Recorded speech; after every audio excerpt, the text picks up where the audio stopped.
because of the 2008 crisis, two things happened. Interest rates were brought from about 4 or 5% to zero, virtually 0.25%. A long period. Long period.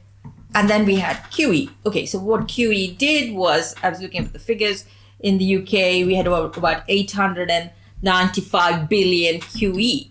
Yeah. Okay, so what did QE do? This is, and in America, they say it was almost 4 point. The Federal Reserve balance sheet grew from about 900 billion by about 2015-16. It grew to about 4.5 trillion.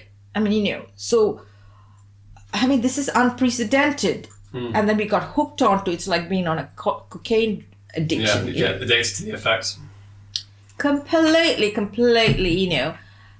shouldn't there have been a task force set up at the IMF that we should have gotten off this binge some time ago by 2014-15, get rid of it, move towards more normalcy, bring the interest rates back up to shape? No, because again, why is that? That's because if there was a Keynes, he would then have designed something, We are not encouraged as academics. We keep box ticking. Nobody's allowed to put their hand up and say, hello, this is not working. This is not. The minute you're done that, you're shot down, look at my R number paper. We couldn't get it published anywhere. I'm telling you the details they just took offense that it was challenging. And of course, I'm not going to mince words. I say that the existing thing is not working. And then a referee say, oh, you can't be that critical. Hello, why can't you be critical? Can you not take a little bit of criticism? What is this about this current world economics fraternity? If I say game theory's got a serious flaw, they'll turn around and say, oh, hell, instead of saying... Prove that my assumption is actually incorrect. No, they don't even engage with you. They just say, we won't be listening to her, right? Let us sit quietly in a room. I don't mind. So a lot of my colleagues, I'm saying, they're not even... I'm having sleepless nights to think about this problem that, hey, why is there no Nash equilibrium in which you and I would do something innovative? Surely this is what you see every minute of every day, which is what capitalism is. The person, Joseph Schumpeter said that a long time ago. Now I'm writing this thing about a chapter to a complexity handbook, complexity economics handbook.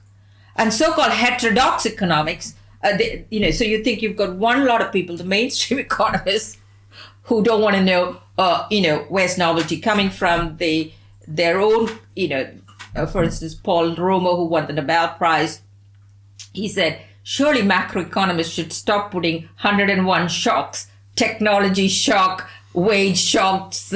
He said these are actions of human beings. It's not shocks. Yeah. So unless you explain where these actions are coming with, which is changing the structure of the economy, we'll be always in the dark because we just use sort of shocks everywhere to have. The worst one is technology shock.